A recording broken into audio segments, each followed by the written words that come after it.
almost completed the course. You learned every basic concept from the basic data structures like int float string to advanced data structures like list tuples, sets, and dictionaries. You learned how to use inbuilt function, and you also learned how to create them by your own. In this video, we are going to solve another 5 problems with an intermediate level.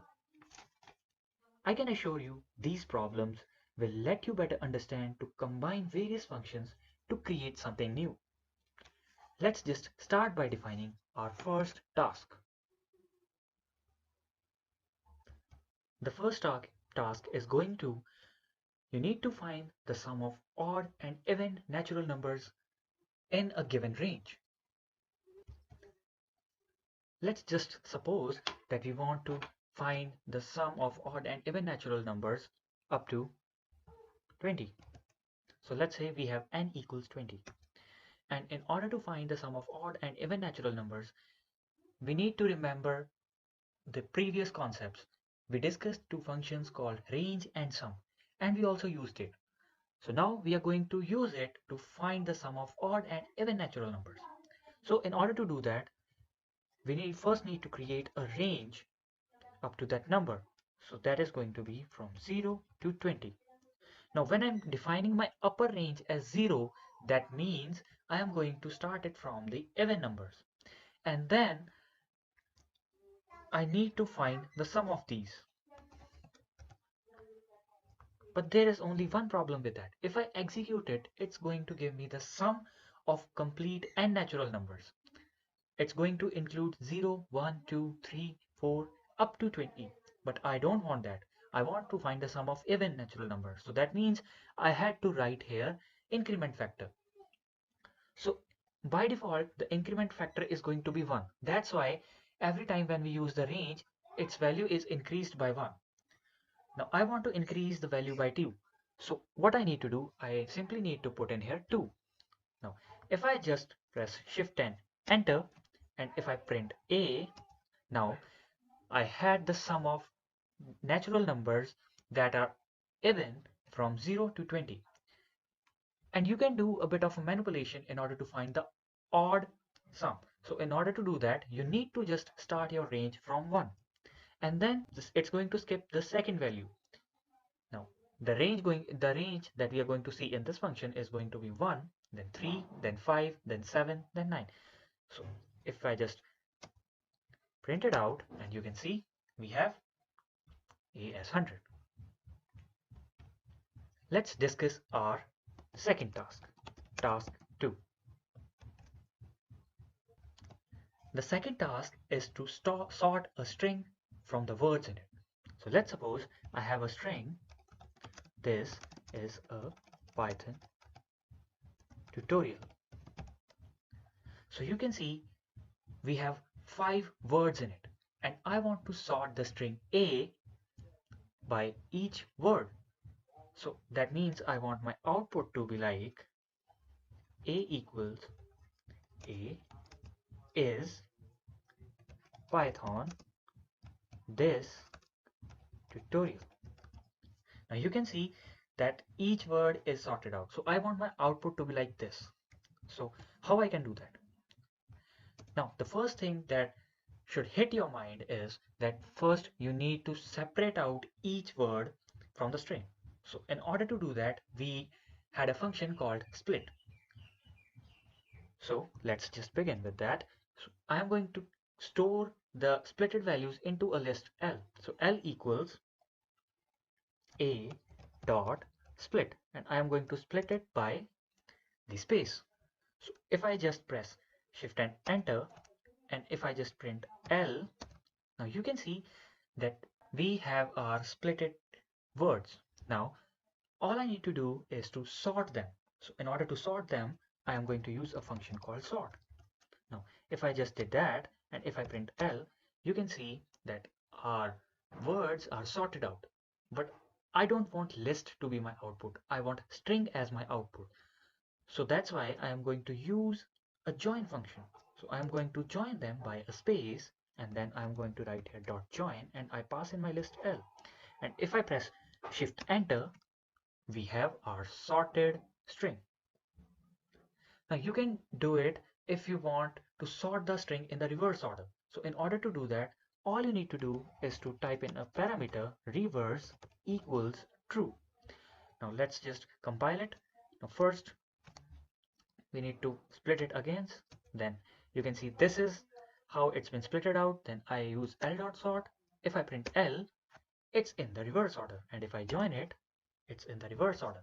So in this way you can sort the string. Let's discuss our task 3. Now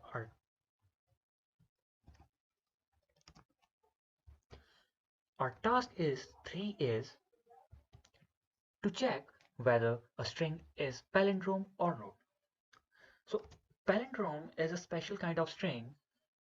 When you read it from the left to right or from the right to left, the words remain the same.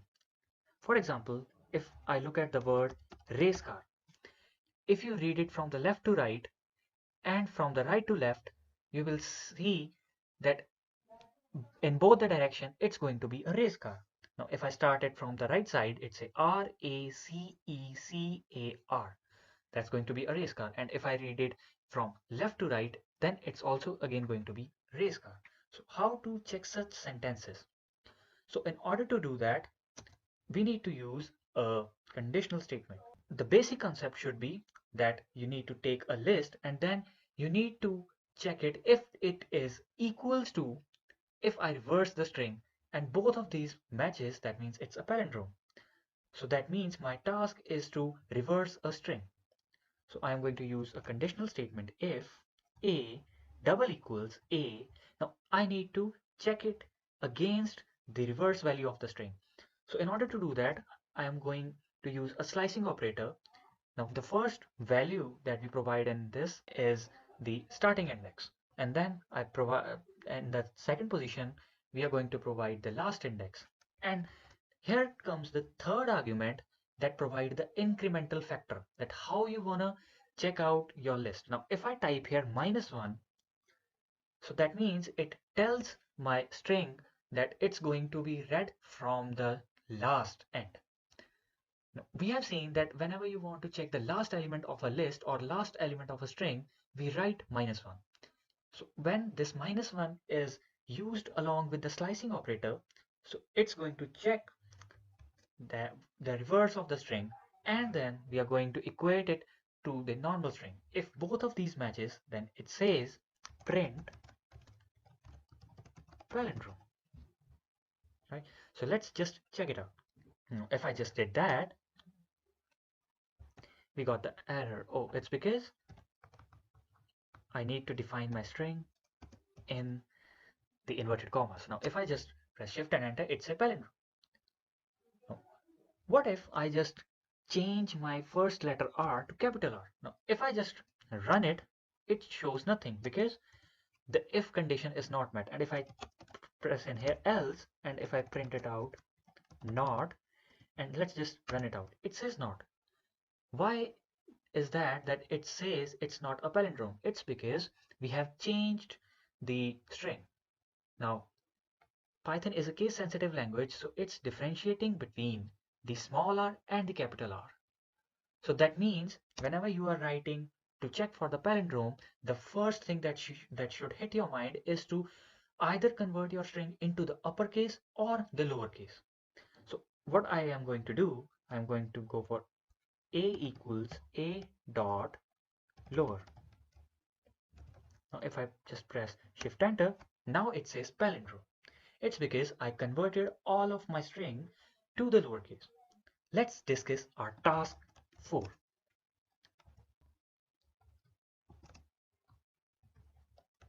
So our task 4 is to print out a pattern, a simple pattern, a star pattern like this.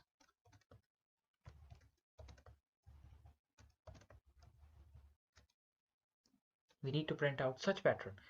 So how we can do that? Now you can use the for loops. Now we need to use 2 for loops because just from seeing it you can interpret that it has 4 rows and 4 columns. So for when the loops goes in for the first time, it's going to print a single star. when it goes for the second iteration, it's going to print 2 stars, and then it print 3 stars, and then it print 4 stars. So how we can do that? Now let's just start it by defining the length of the pattern. So I'm going to go it with 5 length. So let's say a equals 5, and then I am going to use for loop for I in range a. Then I am going to use the another loop that is going to print out the patterns for the number of times. Let me just create my another for loop for j in range I. I created another for loop inside the main for loop. It's because this first loop is going to iterate over the number of lines that we had in our patterns, and the next for loop is going to be used for printing out the number of stars in a single line. So what I just did is, like, now it's going to be start from the 1. So I has 1, and then it is going to go for the first line. So then my another for loop came in, and it goes up till the ith value. So j is going to print a single star. Now we have our first line, and j is going to print only a 1 star. Now for the next iteration, I is going to be 2, and then j is going to print 2 times star. But if I just run it, and then after my for loop, I need to write my escape sequence, because once it's stopped printing out the stars for inside the main for loop, then we need to write in the escape sequence. Now if I just run it, you can see it's printing it in a single line. Well, for the first iteration we got a single star, and then we had our escape sequence, then we had 2 stars in conjugation, then we have our escape sequence. So it's not right. Now I want my these 2 stars to be in a single line. I want these 3 stars to be in a single line. So in order to do that, you need to define another parameter and equals space. So if you just do that, that means whatever is going to be executed inside the my j for loop, it's going to be printed in a single line. Now if I just press shift and enter, now you can see it print out the pattern. So let's discuss our task 5. Our task 5 is that we are going to create a dictionary from 2 lists. So let's just suppose we had our list as A, B, C, D, and E, and we have another list as 1, 2, 3, 4, 5. Now you need to keep in mind that both the length of both the lists must be same, because the dictionary is going to take a key and a value pair, and you cannot generate a key and a value pair with 2 different length size lists. So you need to keep in mind. And now what we are going to do, we are going to create a dictionary. So that means we need to first define an empty dictionary as d equals curly braces. So it just created an empty dictionary. Now I want to use the elements of the L list as my keys and the elements of J as my values. So that means I need to go over the entire list. So that means we need to use a for loop. So for I in range, and I want to go up till the length of L or J. You can write it in whatever you want, because both of the lists have same length. And then what I am going to do, I am going to write here D, and then here you need to write the key. So I am going to fetch the value of key. So that's going to be by L of I, and it's going to be equals to J of I. Now if I just did that, and now if I print D, you can see we had a key value pairs with A, B, C, D, E as our keys, and was 1, 2, 3, 4, and 5 as our values. Now you can just print it out as D dot keys and d dot values.